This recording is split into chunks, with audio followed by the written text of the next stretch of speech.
Geçtiğimiz günlerde Kraliçe Elizabeth'in ölümü bomba gibi düşmüştü dünya gündemine. Bununla birlikte tekrar eski meseleler su üstüne çıktı. Yeni Kral Charles kimdi? Prenses Diana ile ilişkisi nasıldı? Prenses Diana suikasti iddiaları doğru mu? Kraliçe Elizabeth'in Charles ile ilişkisi nasıldı? Bugün hala nasıl monarşiden söz edebiliyoruz?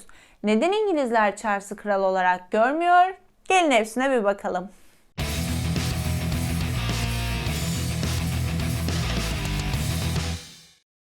Şüpheli Kral. Elizabeth'ten sonra İngiltere'nin kralı 3. Charles oldu. Ancak anketlere göre Charles, kraliyet ailesinin en sevilmeyen üyelerinden. Bunun ardında Prenses Diana'ya olan sadakatsizliğe, sonrasında Diana'nın şüpheli ölümü ve Camilla üçgeni yatıyor olabilir. Bir başka sebebi Charles'ın prenslik hayatında siyasi sınırlarını aşmış olması da olabilir. Çünkü hükümdarın hükümet işlerine pek karışmaması gerekir. Ancak Charles prensliğinde birçok endişe yaratacak olaya konu olmuştur. Hatta Putin'i Hitler ile bağdaştırmasından dolayı bir dönem siyasi kriz bile yaratmıştır. Ancak bunun yanı sıra çevre sorunlarıyla da yakından ilgilendiği de bir gerçektir. Kraliyet ailesi için 90'lardaki tehdit Charles'ın kral oluşuyla tekrardan gündeme geldi. Hanedanlığı ortadan kaldırma. Bu gerilimin sonucu Kraliçe Elizabeth vergi muafiyetini kaldırmıştı hatırlarsanız. Kral tam 70 yıl bu görev için bekledi. Dedesi 6. George'un vefat etmesinin üzerine o zamanlar prenses olan annesi 2. Elizabeth 1952'de İngiltere'nin başına geçmişti. Charles o zamanlar 3 yaşındaydı. Kraliçenin uzun süren hükümdarlığı ise ölümüyle son bulunca 3. Charles kral oldu.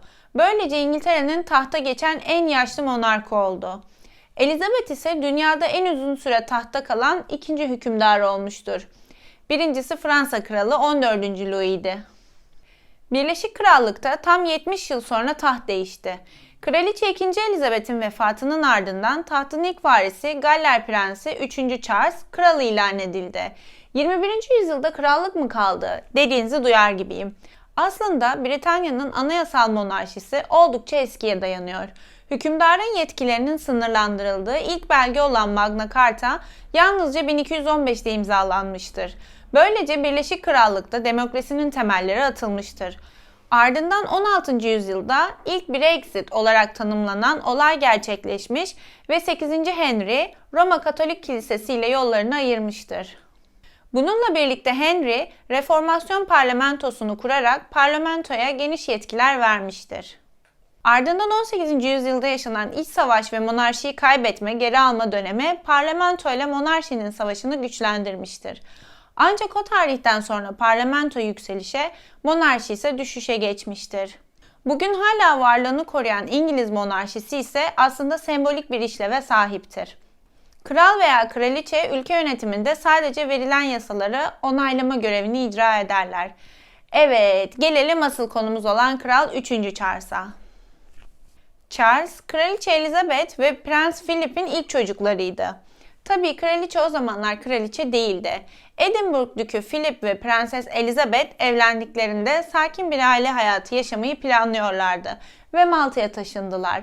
Ancak Kral 6. George'un ani ölümüyle işler bir anda değişti.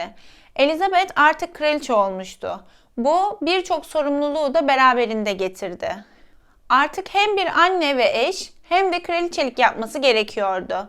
Elizabeth'in kraliçe olmasıyla da Charles tahtın varisi konumuna gelmişti. Henüz 3 yaşındayken. Ayrıca kraliçenin ilk 2 çocuğu Charles ve Prenses Anne ile yeterince zaman geçiremediği söylenir. Son zamanlarda ise Elizabeth ve Charles ikilisi aralarını düzeltmişlerdi. Kraliçenin 70 yıl süren hükümdarlığı dolayısıyla da Charles ancak 73 yaşında kral olabilmiştir. Hükümdar değişince ne olur? Bilirsiniz, hükümdarlar değiştiğinde uygulanan prosedürler vardır. Bunlardan ilki paralardaki Elizabeth görsellerinin Charles'la değiştirilmesi. İkincisi ise dualar. Dualardaki she zamiri he ile değiştirilecek. Bir diğeri ise marştır. Marştaki God Save the Queen yani Tanrı Kraliçeyi korusun ifadesi kralla yer değiştirecek. Son olarak bayraklar, pasaportlar, posta pulları ve kraliyet mülklerinde değişimler olacak. Bu değişikliklerin maliyetli olacağı öngörülüyor. Nereden bakarsanız 4-5 milyar sterlin. Peki kim bu kral 3. Charles ve nasıl bir eğitim aldı? Üniversite mezunu tek kral. Charles'ın çocukluk döneminde prens ve prensesler hep saraydaki özel eğitmenler tarafından eğitim görürlerdi. Ancak bu gelenek Charles ile değişti ve ebeveynleri onu okula göndermeye karar verdi. Charles'ın kişiliğinin gelişmesinde gittiği okullar önemli bir yere sahiptir. Birçok zorbalığa maruz kalan Charles, annesine gönderdiği mektuplardan birinde kendini cehennemde hissettiğini yazmıştı. Üniversiteye Cambridge'de devam eden Charles, antropoloji, arkeoloji ve tarih eğitimi gördü. Ardından hava ve deniz kuvvetlerinde de eğitim aldı. Böylece Birleşik Krallık'ta üniversite mezunu ilk ve tek kral olacaktı. Fakat Kral Charles siyasi konumu veya başarılarıyla ünlenmemiştir. O hep aşk hayatıyla gündeme gelmiştir. Prenses Diana ve evlilik. Prens Charles ile Lady Diana Spencer 1977 yılında tanıştılar. Charles Diana'ya 1981'de evlilik teklif etti ve aynı yıl şaşalı bir düğünle evlendiler. Düğün dünyada tam 750 milyon kişi tarafından izlendi. Düşünsenize. Evliliklerinin ardından Lady Diana Galler Prensesi unvanını aldı. Ancak evliliklerinin daha 10 yılını doldurmadan karşılıklı aldatma iddialarıyla sıkça gündeme geldi. Ve Lady Diana 1995'te BBC'ye verdiği bir röportajda aldatıldığını resmen duyurdu. Bu evlilikte 3 kişiydik. Dolayısıyla biraz fazla kalabalıktı, dedi. Burada kastettiği 3. kişi ise şu anda kralın eşi Camilla Parker'dır. Charles ile Camilla birbirini çok gençken tanımış ve sevgili olmuşlardı. Ancak Charles'ın donanmaya katılması ve Camilla'nın evliliği bu ilişkinin bitmesine sebep olmuştur. Tabii bir süreliğine. İkili 2005 yılında evlendiler. Charles, Diana ile mutsuz bir evlilik süreceğinin sinyallerini ta baştan vermişti. Nişanlandıklarında sorulan "aşık mısınız?" sorusuna Diana hiç düşünmeden evet cevabı verirken Charles, "aşk ne demekse" yanıtını vermişti. Ne kadar üzücü değil mi? Prenses Diana bu cevabın onda travma yarattığından bahsetmiştir. Çift çalkantılı evliliklerini 1996'da sonlandırdılar. Diana suikasti. Çiftin boşanmalarının ardından bir yıl sonra Prenses Diana, partneri Dodi El Fayed ve şoför Henry Powell bir trafik kazasında can verdiler. Tabii bu kamuoyuna aktarılandır. İşin özünde ise Diana'nın bir suikaste kurban gittiği iddia ediliyor. Neden mi? Hemen açıklayalım. Prenses Diana dik duruşu, mücadeleci, yardımsever tavırlarıyla, giyim kuşamı ve herkesi kucaklayan yönüyle halkın prensesi olmuştu. Çeşitli yardım kuruluşları kurmuş, bizzat faaliyetlerinde yer almıştır. Ayrıca AIDS hastalarına karşı ön yargıları onları kucaklayarak yıkmıştır. Kraliyet mensubu olarak kural tanımıyor, soylular gibi giyinip soylular gibi davranmıyordu.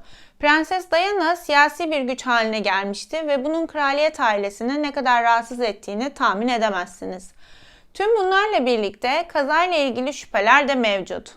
Aracın şoförünün sarhoş olduğu iddia ediliyor ama bununla ilgili bir kanıt yok. Ayrıca son anda bir şoför değişikliği yapılıyor. Bunun yanı sıra İngiliz hükümeti bu konuyu Resmi Sırlar Kanunu'na dahil ederek sansür ve yayın yasağı uyguluyor. Dava kapanmasına rağmen hala ne bir fotoğraf var ortada ne bir şey. Sizce de çok tuhaf değil mi bu durum? Diana insanların kalbinde kraliçe olmak istediğini söylerdi ve bugün hala onu anıyorsak kalbimize yer edilmiş demektir. Gördüğünüz üzere Charles, kafalarda soru işareti oluşturabilecek potansiyele sahip bir kral. Bundan sonrasının ne olacağını ise hep birlikte göreceğiz. Peki siz Charles hakkında ne düşünüyorsunuz? Diana'ya bu kadar büyük haksızlıklar yapmamış ve Diana şüpheli bir şekilde vefat etmiş olmasaydı Charles gözde bir kral olur muydu? Yorumlarda buluşalım.